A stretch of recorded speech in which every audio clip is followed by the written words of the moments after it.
Boyd. Councilman Berlin Boyd.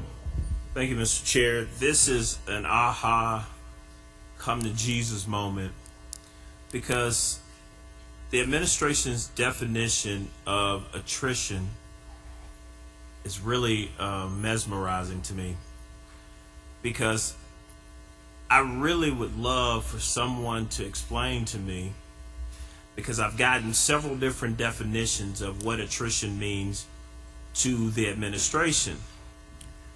But what I'm starting to believe that attrition means is a shelter of money in the time that the administration needs funds to do projects that they want to do.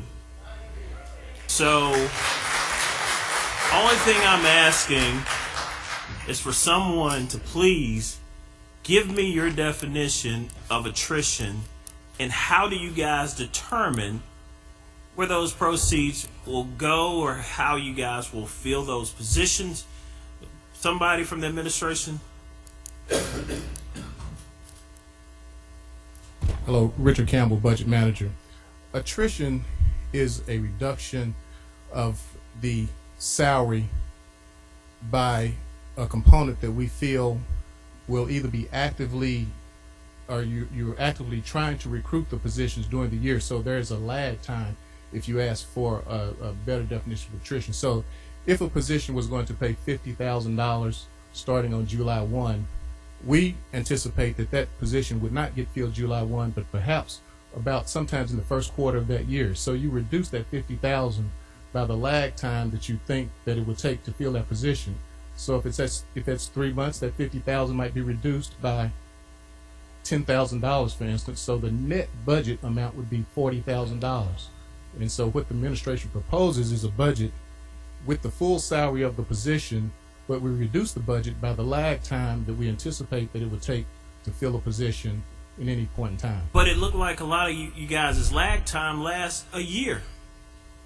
And you say 3 months, but it seems as if those lag times last over a year. And then it seems as if when we get right at budget time, now all of a sudden we have a class scheduled in October. The lag time could be longer or shorter than the anticipated attrition period. I can't really say what all of the components that might go into making a delay from the particular lag time. It is an estimate, and we can't say specifically or precisely that it would be 3 months. Other things come into consideration that might make that lag time shorter or longer, depending on the position that you're trying to hire for. Thank you, sir. I'm just going to say this. I've noticed, when I was digging in the budget to find dollars or look for dollars, I've noticed attrition all throughout that budget. And that word, every time I see it, I cringe now, because listening to impasse today really giving me a different outlook on that word. And I just think that since we have all this attrition, we need to come up with attrition to pay for raises. Thank you.